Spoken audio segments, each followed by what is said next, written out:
Dude, I swear this thing is like way more capable off-road than you give it credit for. I don't think so. It's not ready for prime time. Okay, hold on. So It's not ready. there's an off-road thing right here. There's like a bit of a lake, and this thing's supposed to be able to ford water. So if it can do this, we'll take it to the forest, yeah? Okay, but I don't think it'll make it through this. Okay. Let me spot you. Yeah, why don't you go and spot me just to be sure? Brought my truck just in case. Did you bring your winch? Yeah. I don't know about this.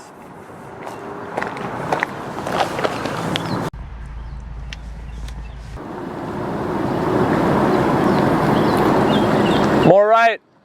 More right. More right, yep. Oh. More right, you need to come more right. More right, yep. Whoa! I don't think it's gonna make it. I don't know. I'm like fully locked diff too. Just send it. Send it? All right. Let's see what you got, Ford.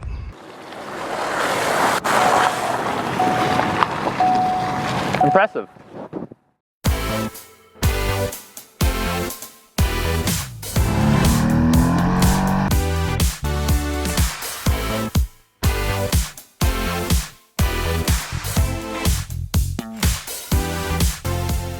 I'm Matt, And I'm Paolo. and this is the 2021 Ford Bronco Sport.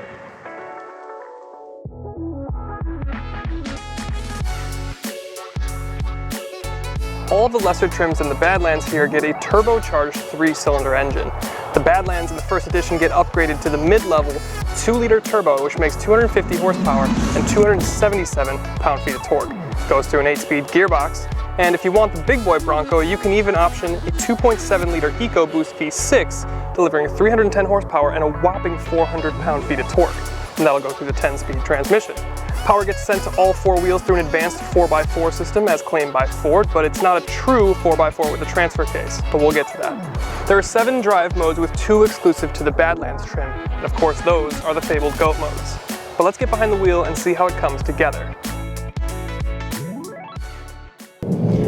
Okay, so the base engine that you can get in a Bronco Sport is actually a 1.5-liter turbocharged 3-cylinder.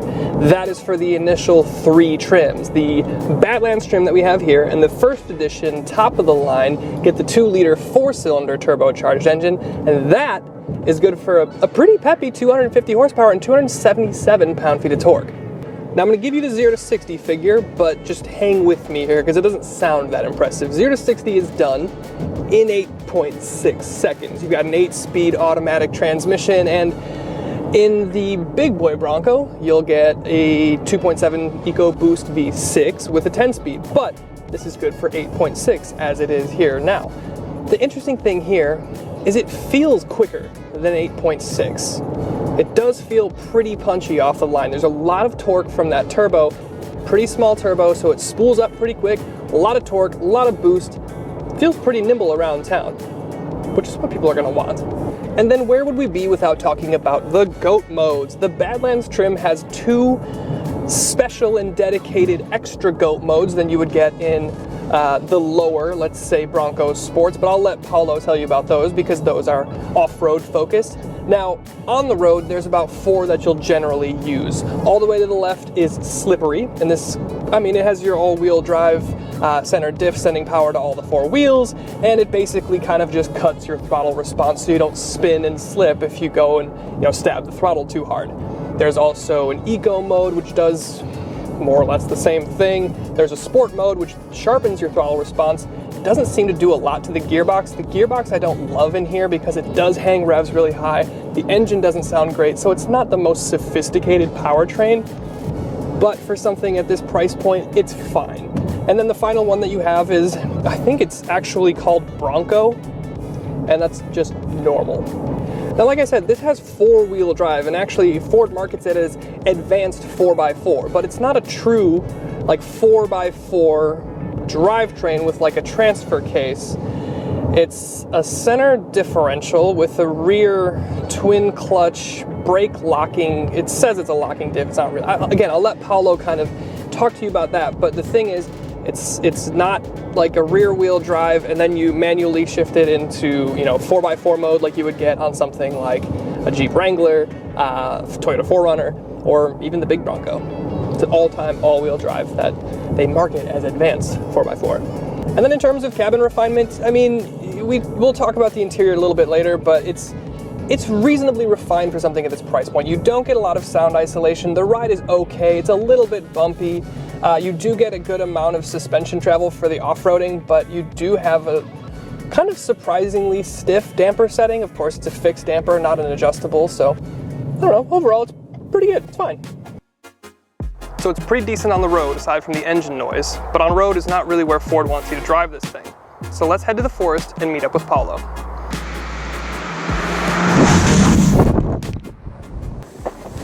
Yeah? Bronco. Bronco Sport. Okay, yeah. Okay, so obviously this is not the real true body on frame Bronco. It's the Sport. Rides on the Escape chassis. We've covered it. We don't need to talk about it anymore.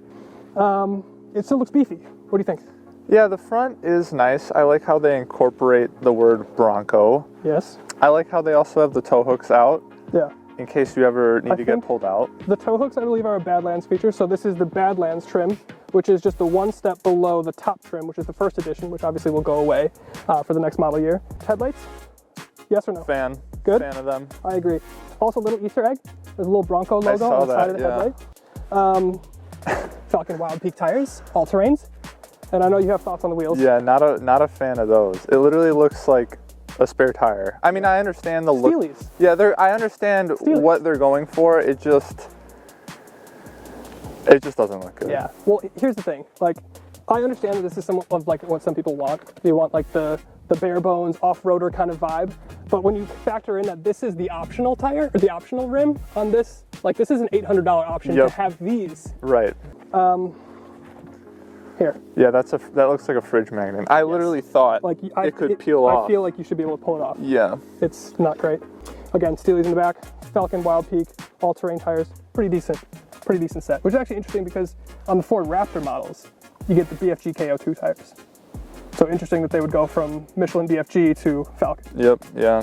Anyway, let's talk about the back. Let's do it. Let's whip it around with our Hollywood editing. Thoughts? Yeah, I like the back. I like how they kind of mentioned the Bronco again. Yeah, I feel like white is an interesting choice for the logo. Like they're all white.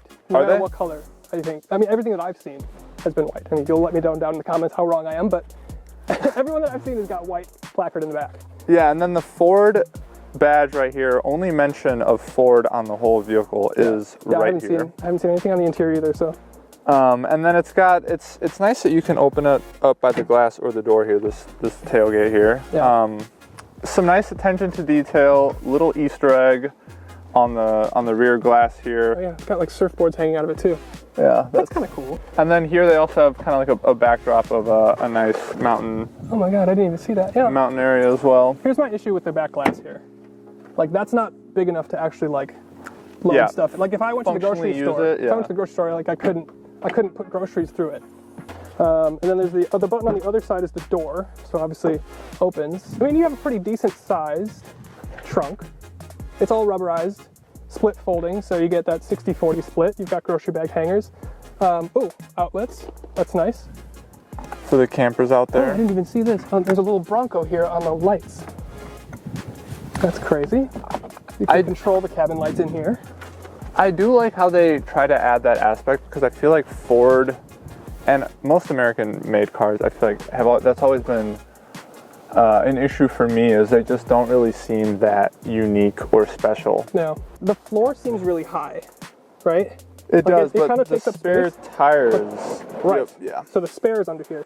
Full-size spare, also steely, which is hilarious. This is a true steely, not the alloy on the outside. Yeah. The funny thing to me is that you get Falcon Wild Peak tires on the outside, which are great off-road tires. Pirelli. And then you have a Pirelli Scorpion on here. It's like, what if, okay, so the thinking here is then, like, you take this thing on a trail, and you're like going hard, you hit a rock, like, presumably you've hit a pretty big rock because you're on a hard trail. And then you put a less capable tire on to replace it. Yeah, the logic doesn't add up to me. It doesn't make sense. Let's hop in and chat about the interior. Let's do it. Okay, so Bronco Sport interior, Badlands trim, so second from the top for the like launch year, right? Because of the first edition. So this should be like the most luxed up one. Impressions. It's not bad. I feel like they obviously stole some of the features from their other cars, as they would typically do. But I like the Bronco logo in the steering wheel. The intro when you start the car on the welcome screen. Yeah, the welcome screen on the head unit. Yeah, that's cool. Yeah, adds a bit of a uniqueness to it. Yeah, it gets something interesting in the cluster too. I think the thing that sticks out for me is like this interior is an interior to me by like strict legal definition, in terms of like it's not super special aside from like this Bronco logo here, right, and then the interesting stuff on the screens. But other than that, it's like, you know, there's some rubberized stuff here, but you never want to hear this sound, right? Yeah, I mean, other than that, like the interior, it's classic build material stuff. You know, it's built to a price point. As tested, this thing is like just under 36 grand, so it's not crazy expensive. But the thing for me is like being the second to top trim, I expect a little bit more luxuries. And I guess with that being said too, this is the Badlands trim, but there's a Badlands package, which gets you the leather seats. We have cloth. Right. It gets you a leather heated steering wheel. This is like plasticky rubber. And it gets you a fully digital cluster, which is like half of what we have now, and a sunroof. So like that's a $3,000 package. You need that for this. Because this feels like at this level, without that package, just get the base. Save yourself 10 grand, get the base. Yeah, I agree. The one thing I did like, and I do believe that this is a add-on, was the adaptive cruise control and lane assist. Yeah. Used that driving up here and felt pretty good. I mean, it's cool that it's on, this sort of vehicle. Yeah. It doesn't ping pong back in the lanes too much either. I didn't fully trust it, but it is a nice feature to have. Next to some semis, you're like, okay, I'm gonna white knuckle this one. Yeah, let me take control, please. Yeah, but I mean, like, there's enough storage. Like, this is kind of nice. Oh, that's another thing with the Badlands. This would have been wireless charging. Don't have that. But like, there's good enough storage. Rear seats. I like the headroom. I mean, we kind of touched on that when we were reviewing the exterior. Loads of headroom. Yeah, that feature is really nice. The legroom lacks a little bit. I think there's more to be desired there. It's not huge. Pretty basic. Yeah, but it's not bad. Black cloth interior. They have a little bit of like some contrast stitching and a little bit of that blue there. Embossed Bronco logo on the seat. So it's okay, but it's an interior. Yeah. Okay, so the interior isn't exactly what you'd call inspiring, but it conveys a sense of durability. So let's see if it gets any more inspiring as Paolo hits the trails.